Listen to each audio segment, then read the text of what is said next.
Check Republic ও Slovakia সফর শেষে দেশে ফিরেছেন সেনাপ্রধান জেনারেল ওয়াকারুজ্জামান।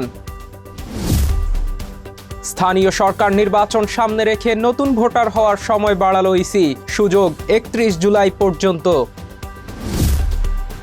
খামেনির রাষ্ট্রীয় শেষকৃত্য শুরু, ইতিহাসের বৃহত্তম জানাজায় কোটি মানুষের ঢল। স্বাগত জানাচ্ছি আশা হোম কেয়ার প্রাইম নিউজ আয়োজনে। আপনাদের সাথে আছি আমি হাবিবুর রহমান। এতক্ষণ শিরোনাম দেখছিলেন, এবারে বিস্তারিত। ছোটবেলায় আমাকে রেখে মা যখন কাজে যেতেন তখন তার দুশ্চিন্তার শেষ ছিল না, আর এখন আমার সেই অবস্থা। চিন্তা নেই, আপনার পাশে আছে আশা লেক্সা। ফেব্রুয়ারিতে মার্কিন ইসরায়েলি হামলায় নিহত ইরানের সাবেক সর্বোচ্চ নেতা আয়াতুল্লাহ আলী খামেনির রাষ্ট্রীয় শেষকৃত্য শুরু হয়েছে। কর্তৃপক্ষ এটিকে শতাব্দীর সবচেয়ে বড় জানাজা বলে অভিহিত করছে। বিস্তারিত ডেস্ক রিপোর্টে। শনিবার তেহরানের ইমাম খোমেনি মসল্লায় সকাল ৬টায় শুরু হয়েছে ৬ দিনের আনুষ্ঠানিক শোক কার্যক্রম। রবিবার বিকেল পর্যন্ত সাধারণ মানুষ সেখানে শ্রদ্ধা জানাতে পারবেন।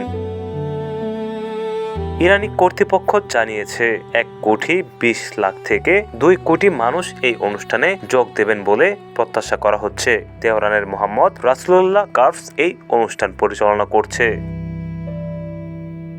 কর্পসের কমান্ডার হাসান জাহেদ জানিয়েছেন, খামেনির কফিন একটি উঁচু মঞ্চে রাখা হবে এবং ১৫ থেকে ২০ মিটারের মধ্যে দর্শনার্থীরা প্রবেশ ও প্রস্থান করতে পারবেন। খামেনির মরদেহ ৩ দিন গ্র্যান্ড মসল্লায় থাকবে। তার সঙ্গে পরিবারের সেসব সদস্যর দেহাবশেষও রাখা হবে যারা ফেব্রুয়ারির মার্কিন ইসরায়েলি হামলায় নিহত হয়েছিলেন। শনিবার থেকে সোমবার পর্যন্ত তেহরানের সরকারি ও বেসরকারি অফিস বন্ধ রাখার নির্দেশ দেওয়া হয়েছে। যানজট নিয়ন্ত্রণে শহরের মধ্যভাগে ব্যক্তিগত যানবাহন প্রবেশ নিষিদ্ধ। শুক্রবার থেকে তেহরানের আকাশ সীমা আংশিক ও সোমবার পুরোপুরি বন্ধ থাকবে। মঙ্গলবার অনুষ্ঠান সরে যাবে তেহরানের দক্ষিণে কোম শহরে। সেখানে জামকারান মসজিদে শিয়া ইসলামের অন্যতম গুরুত্বপূর্ণ ধর্মীয় স্থানে একজন শীর্ষ শিয়া আলেম জানাজার নামাজ পড়াবেন। বুধবার খামেনির মরদেহ ইরাকের নাজাফে নিয়ে যাওয়া হবে। ইমাম আলীর মাঝারে শোকযাত্রার পর কারবালায় অনুষ্ঠান শেষে মরদেহ ইরানে ফিরবে। ইরানের পররাষ্ট্রমন্ত্রী আব্বাস আরাকচি ব্যবস্থাপনা সমন্বয় করতে বাগদাদ সফর করছেন। বিশ্লেষকরা বলছেন এটি শিয়া মুসলিম বিশ্বে খামেনির ব্যাপক প্রভাবের প্রতীক। বৃহস্পতিবার খামেনিকে তার জন্মশহর মাশহাদের ইমাম রেজা মাজারে দাফন করা হবে। এটি শিয়া ইসলামের সবচেয়ে গুরুত্বপূর্ণ তীর্থস্থান, যেখানে বছরের কোটি পর্যটক আসেন। পাকিস্তানের প্রধানমন্ত্রী শেহবাজ শরীফ সহ একাধিক দেশের প্রতিনিধিরা অনুষ্ঠানে যোগ দেবেন বলে জানা গেছে। খামেনির স্থলাভিষিক্ত হয়েছেন তার পুত্র মুস্তফা, তবে সর্বোচ্চ নেতা হওয়ার পর থেকে তাকে প্রকাশ্যে দেখা যায়নি। তিনি জানাজায় উপস্থিত থাকবেন কিনা তা এখনো অনিশ্চিত। শিয়া ঐতিহ্য অনুযায়ী জানাজার ইমামতি রাজনৈতিক ও ধর্মীয় গুরুত্ব বহন করে। কে এই নামাজ পড়াবেন তা নিয়েও প্রশ্ন রয়েছে। উল্লেখ্য, এই শেষকৃত্য অনুষ্ঠান হচ্ছে মার্কিন ইরান যুদ্ধবিরতির ভঙ্গুর পরিবেশে। জুনে দুই দেশ একটি প্রাথমিক চুক্তিতে স্বাক্ষর করেছে এবং দাফনের পর ৪০ দিন ও প্রথম বার্ষিকী পর্যন্ত সারা দেশে স্মরণ অনুষ্ঠান অব্যাহত থাকবে। ATV USA international desk. মার্কিন ইরান যুদ্ধ থামাতে আলোচনা চলার সময় ইসরায়েল ইরানের শীর্ষ কূটনীতিকদের হত্যার পরিকল্পনা করেছিল বলে জানিয়েছে নিউ ইয়র্ক টাইমস। এই চাঞ্চল্যকর তথ্য নিয়ে আন্তর্জাতিক অঙ্গনে ব্যাপক আলোচনা শুরু হয়েছে। বিস্তারিত ডেস্ক রিপোর্টে। নিউ ইয়র্ক টাইমস বৃহস্পতিবার মার্কিন কর্মকর্তাদের বরাত দিয়ে জানিয়েছে, যুক্তরাষ্ট্র আশঙ্কা করছিল যে কোনো হত্যা চেষ্টা ইরানের সঙ্গে ভঙ্গুর যুদ্ধবিরতিকে বিপদে ফেলতে পারে।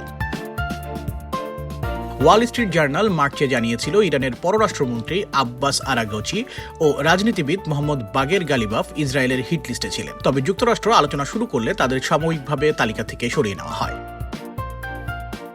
এপ্রিলে ইসলামাবাদে আলোচনার আগে ইরান, পাকিস্তান ও কাতারের মাধ্যমে যুক্তরাষ্ট্রের কাছ থেকে নিশ্চয়তা চেয়েছিল যে তাদের প্রতিনিধি দলের বিরুদ্ধে ইসরায়েল কোনো গোপন অভিযান চালাবে না। নিউ ইয়র্ক টাইমস জানিয়েছে, ইরানি প্রতিনিধি দলকে বহনকারী বিমানগুলোকে ইসলামাবাদ যাওয়া আসার পথে পাকিস্তানি যুদ্ধবিমান দিয়ে এসকর্ট করা হয়েছিল। ফেরার পথে ইরানি নিরাপত্তা বাহিনী তথ্য পায় যে ইসরায়েল গালিবাফকে বহনকারী বিমানে হামলার পরিকল্পনা করেছে এবং দুটি ইসরায়েলি যুদ্ধবিমান ইরাকের কাছে পশ্চিম সীমান্ত দিয়ে ইরানের আকাশসীমায় প্রবেশ করেছে। কূটনীতিকের ঊর্ধ্বতন উপদেষ্টা মাহাদি মোহাম্মদ জানান, এই গোয়েন্দা তথ্য পেয়ে বিমানটি পাকিস্তানের মাশহাদে জরুরি অবতরণ করে এবং গালিবাফ সড়ক পথে বাকি পথ পাড়ি দেন। বিশ্লেষকরা বলছেন, যুদ্ধের শুরু থেকে ইরানের শীর্ষ নেতৃত্বকে হত্যা করা ইসরায়েলের কৌশলের অংশ ছিল। যুদ্ধের প্রথম দিকে যুক্তরাষ্ট্র ইরানের নৌবাহিনী ও ক্ষেপণাস্ত্র বাহিনীকে লক্ষ্য করলেও ইসরায়েল নেতৃত্বকে টার্গেট করাকে অগ্রাধিকার দেয়। তবে যুদ্ধ এগিয়ে যাওয়ার সঙ্গে সঙ্গে দুই দেশের লক্ষ্যে ফাটল ধরেছে।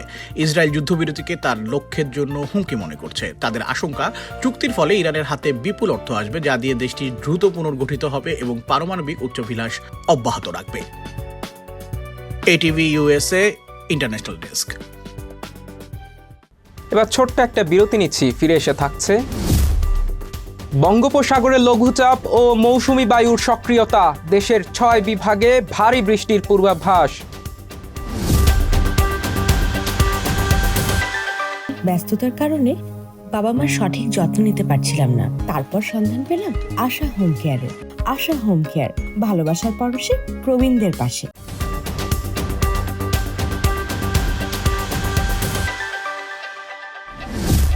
স্বাগত আবারও আশা হোম কেয়ার প্রাইম নিউজ আয়োজনে। ইউরোপের 2 দেশ চেক রিপাবলিক ও স্লোভাকিয়ায় সরকারি সফর শেষ করে দেশে ফিরেছেন বাংলাদেশ সেনাবাহিনী প্রধান জেনারেল ওয়াকারুজ্জামান।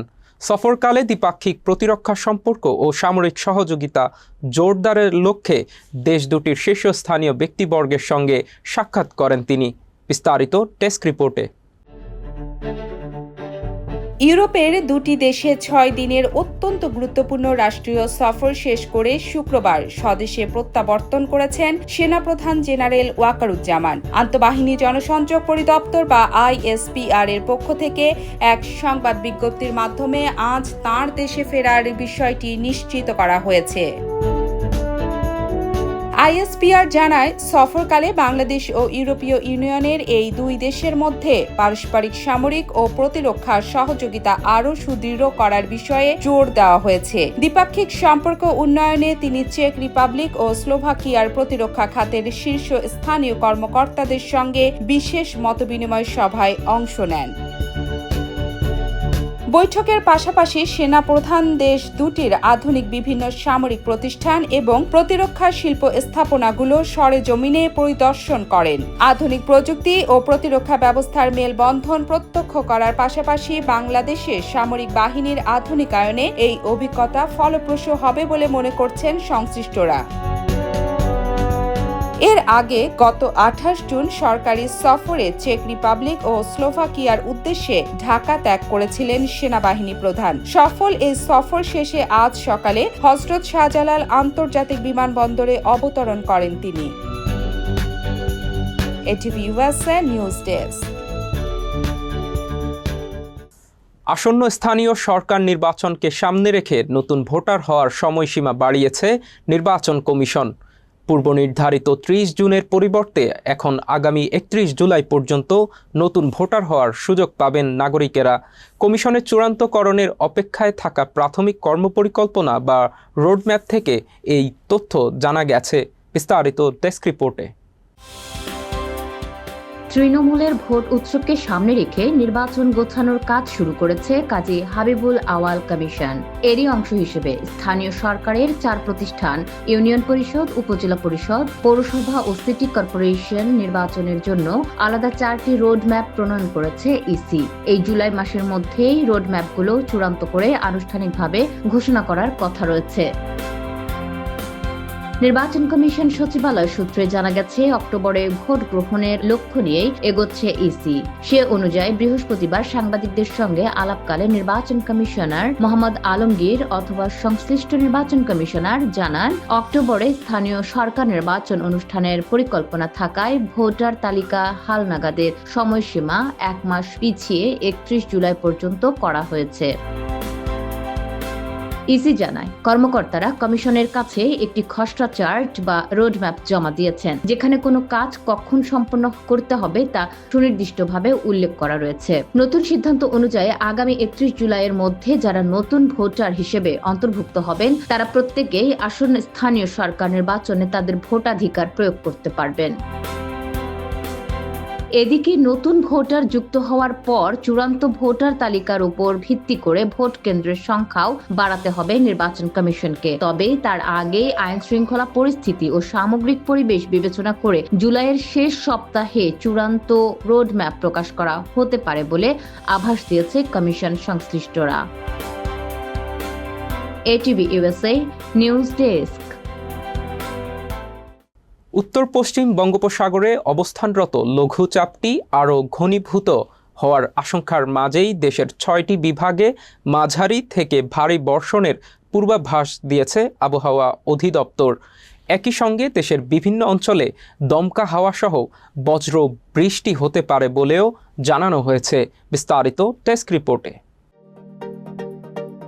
আষাঢ়ের বিদায় লগ্নে এসে আবারও সক্রিয় হয়ে উঠেছে মৌসুমী বায়ু। আবহাওয়া অধিদপ্তর জানিয়েছে উত্তর পশ্চিম বঙ্গোপসাগর ও তথ্য সংলগ্ন উড়িষ্যা পশ্চিমবঙ্গ উপকূলীয় এলাকায় অবস্থানরত লঘুচাপটি বর্তমানে একই এলাকায় অবস্থান করছে, যা আগামী কয়েকদিন আরও ঘনীভূত হতে পারে। এর প্রভাবেই দেশের বিস্তীর্ণ অঞ্চলে বৃষ্টিপাতের প্রবণতা বাড়ার সম্ভাবনা তৈরি হয়েছে। আবহাওয়াবিদ মোহাম্মদ আব্দুল হামিদ মিয়া জানিয়েছেন রংপুর, ময়মনসিংহ, খুলনা, বরিশাল, চট্টগ্রাম ও সিলেট বিভাগের কোথাও কোথাও মাঝারি ধরনের ভারী থেকে অত্যন্ত ভারী বর্ষণ হতে পারে। এছাড়া রাজশাহী ও ঢাকা বিভাগের কিছু কিছু জায়গায় অস্থায়ীভাবে দমকা হাওয়া সহ হালকা থেকে মাঝারি ধরনের বৃষ্টি বা বজ্রসহ বৃষ্টি হওয়ার সম্ভাবনা রয়েছে। গত 24 ঘন্টায় দেশের সর্বোচ্চ 72 মিলিমিটার বৃষ্টিপাত রেকর্ড করা হয়েছে সিলেটে। অন্যদিকে দেশের সর্বোচ্চ তাপমাত্রা ছিল চুয়াডাঙ্গায় 36.5 ডিগ্রি সেলসিয়াস এবং সর্বনিম্ন তাপমাত্রা রেকর্ড করা হয়েছে কিশোরগঞ্জের নিকলিতে 23.5 ডিগ্রি সেলসিয়াস। আবহাওয়া অফিস বলছে আগামী 24 ঘন্টায় সারা দেশে দিনের তাপমাত্রা সামান্য বাড়লেও রাতের তাপমাত্রা প্রায় অপরিবর্তিত থাকতে পারে। আবহাওয়াবিদদের মতে বর্তমানে বাংলাদেশের উপর মৌসুমী বায়ু মোটামুটি সক্রিয় এবং উত্তর বঙ্গোপসাগরের অন্য সব এলাকায় এটি মাঝারি থেকে প্রবল অবস্থায় রয়েছে। সমুদ্র বন্দরগুলোতে এখনই কোনো সতর্ক সংকেত না দেওয়া হলেও লঘুচাপের গতিবিধির উপর কড়া নজর রাখছে আবহাওয়া অধিদপ্তর। ATV USA. আবারও একটা বিরতি নিচ্ছি, ফিরে এসে থাকছে। ক্রোয়েশিয়াকে হারিয়ে শেষ 16তে পর্তুগাল, কোয়ার্টার ফাইনালের টিকিট পেতে সামনে স্পেনের কঠিন বাধা।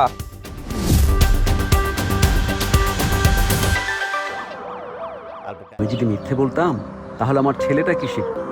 বাবা, সব সময় সাদাকে সাদা এবং কালোকে কালো বলি। সাপ্তাহিক সাদা কালো, আমরা সাদাকে সাদা, কালোকে কালো বলি।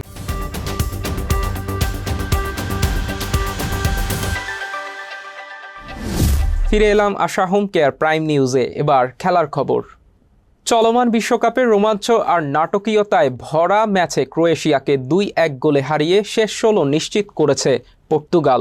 তবে শেষ 8-এ ওঠার লড়াইয়ে ক্রিস্টিয়ানো রোনালদোদের জন্য অপেক্ষা করছে আরও কঠিন চ্যালেঞ্জ। কোয়ার্টার ফাইনাল নিশ্চিতের ম্যাচে তাদের মুখোমুখি হতে হবে শিরোপার অন্যতম দাবিদার স্পেনের। বিস্তারিত ডেস্ক রিপোর্টে। বিশ্বকাপের নকআউট পর্বের শুরুতেই বড় পরীক্ষার মুখে পড়েছিল পর্তুগাল। তবে ক্রোয়েশিয়ার বিপক্ষে দারুণ এক জয়ে সেই বাধা পার করেছে রবার্তো মার্টিনেজের দল, কিন্তু স্বস্তির নিঃশ্বাস ফেলার সুযোগ নেই। আগামী মঙ্গলবার 7 জুলাই ডালাসের শেষ 16 হাই ভোল্টেজ ম্যাচে পর্তুগালের প্রতিপক্ষ টুর্নামেন্টের অন্যতম ফেভারিট স্পেন। বাংলাদেশ সময় রাত 1টায় শুরু হবে ইউরোপের দুই পরাশক্তির এই দ্বৈরথ। পর্তুগালের জয়ের দিনই অন্য ম্যাচে অস্ট্রিয়াকে 3-0 গোলে উড়িয়ে দিয়ে শেষ 16 টিকিট কেটেছে স্পেন। আসর জুড়ে দুর্দান্ত ছন্দে থাকা স্প্যানিশদের রুখতে রোনালদো ব্রুনোদের চড়া মূল্যই চোকাতে হবে। অবশ্য পরিসংখ্যান ও হিসাব বলছে এই স্পেন বাধা পার করতে পারলে কোয়ার্টার ফাইনালে তুলনামূলক কিছুটা সহজ প্রতিপক্ষ পেতে পারে পর্তুগিজরা। ড্রয়ের সমীকরণ অনুযায়ী শেষ 16 অন্য ম্যাচে বেলজিয়াম ও স্বাগতিক যুক্তরাষ্ট্রের মধ্যকার জয়ী দলের বিপক্ষে আগামী 10 জুলাই কোয়ার্টার ফাইনালে লড়বে স্পেন বনাম পর্তুগাল ম্যাচের বিজয়ী দল। আর সব বাধা টপকে পর্তুগাল যদি সেমিফাইনালে পা রাখতে পারে তবে শেষ 4-এ তাদের সম্ভাব্য প্রতিপক্ষ হতে পারে ফ্রান্স, কানাডা, মরক্কো অথবা জার্মানিকে বিদায় করে দেওয়া প্যারাগুয়ে।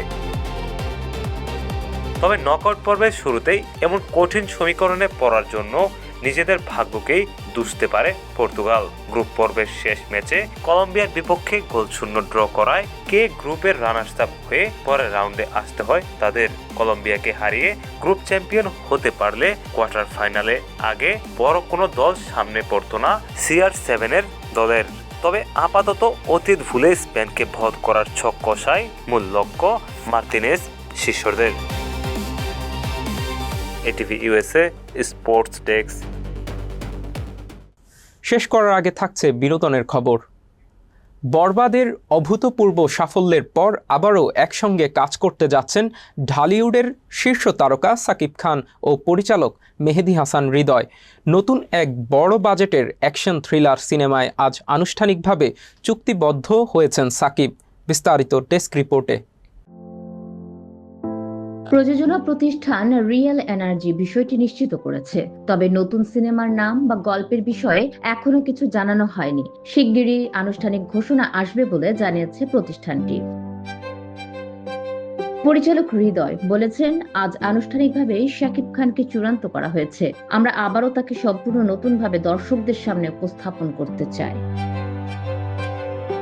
সংশ্লিষ্টরা জানিয়েছেন, বরবাদ এর মতো এবারও নির্মাণ, অ্যাকশন ও উপস্থাপনায় থাকবে ভিন্ন মাত্রার চমক। আন্তর্জাতিক মানের একটি বাণিজ্যিক সিনেমা নির্মাণের লক্ষ্য নিয়েই কাজ শুরু করছে পুরো টিম। জানা গেছে, সিনেমাটি 2027 সালের ঈদ উল ফিতরকে সামনে রেখে নির্মাণের পরিকল্পনা করা হচ্ছে, যদিও মুক্তির তারিখ এখনো আনুষ্ঠানিকভাবে ঘোষণা করা হয়নি।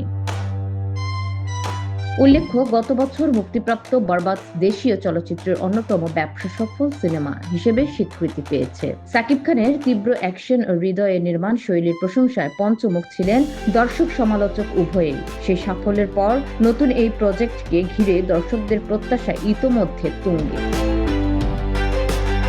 এটিভি USA বিনোদন ডেস্ক। বলিউডের মিস্টার পারফেকশনিস্ট আমির খান আবারও বিয়ের পিঁড়িতে বসতে যাচ্ছেন। আগামী 5 জুলাই গৌরী স্প্র্যাটকে বিয়ে করছেন তিনি। এটি হবে তার তৃতীয় বিবাহ। বিস্তারিত ডেস্ক রিপোর্টে। বৃহস্পতিবার মুম্বাইয়ে প্রীতম অ্যান্ড পেড্রো ছবির স্ক্রিনিংয়ে সাংবাদিকদের সামনে নিজেই এই ঘোষণা দেন আমির। তিনি বলেন, হ্যাঁ, আমার বিয়ে হচ্ছে 5 জুলাই। খুবই ছোট ও আন্তরিক একটি অনুষ্ঠান, দুই পরিবারকে নিয়ে বাড়িতেই করছি। এটি আমাদের জন্য খুব বিশেষ একটি দিন। সবার দোয়া ও আশীর্বাদ চাই। উল্লেখযোগ্য, এই অনুষ্ঠানে আমিরের বড় ছেলে জুনায়েদ খানও উপস্থিত ছিলেন এবং বাবার এই ঘোষণা শুনে তার মুখে হাসি দেখা যায়। আমির ও গৌরীর প্রেমের গল্প শুরু হয়েছে আসলে অনেক আগে থেকে। গত বছর মার্চে তার 60তম জন্মদিনের অনুষ্ঠানে প্রথমবার গৌরীকে গণমাধ্যমের সামনে পরিচয় করিয়ে দেন আমির। তখন জানান, প্রায় 25 বছরের পুরনো বন্ধুত্ব সম্প্রতি প্রেমে পরিণত হয়েছে। গৌরী একজন 7 বছর বয়সী পুত্র সন্তানের মাও। আমির খান এর আগে দুবার বিবাহ করেছেন। প্রথম স্ত্রী রিনা দত্তের সঙ্গে তার 2 সন্তান, জুনায়েদ ও ইরা খান। 2005 সালে চলচ্চিত্র নির্মাতা কিরণ রাওকে বিয়ে করেন তিনি। 2021 সালে দুজন আলাদা হন। তবে তাদের পুত্র আজাদ রাও খানকে একসঙ্গে লালন পালন করছেন। গৌরীর সঙ্গে এই বিয়ের মধ্য দিয়ে ব্যক্তি জীবনে নতুন অধ্যায় শুরু হচ্ছে আমিরের। এটিভি USA বিনোদন ডেস্ক। আশা হোম কেয়ার প্রাইম নিউজ শেষ করার আগে শিরোনামগুলো আরও একবার। চেক রিপাবলিক ও স্লোভাকিয়া সফর শেষে দেশে ফিরেছেন সেনাপ্রধান জেনারেল ওয়াকারুজ্জামান। স্থানীয় সরকার নির্বাচন সামনে রেখে নতুন ভোটার হওয়ার সময় বাড়ালো ইসি, সুযোগ 31 জুলাই পর্যন্ত। খামেনির রাষ্ট্রীয় শেষকৃত্য শুরু, ইতিহাসের বৃহত্তম জানাজায় কোটি মানুষের ঢল। এতক্ষণ আশা হোম কেয়ার প্রাইম নিউজ আয়োজনে আমাদের সাথে থাকার জন্য ধন্যবাদ।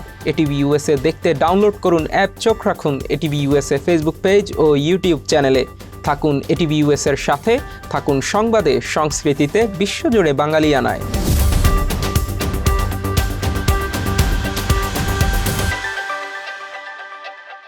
এটিভি USA বিশ্বজুড়ে বাঙালিয়ানা।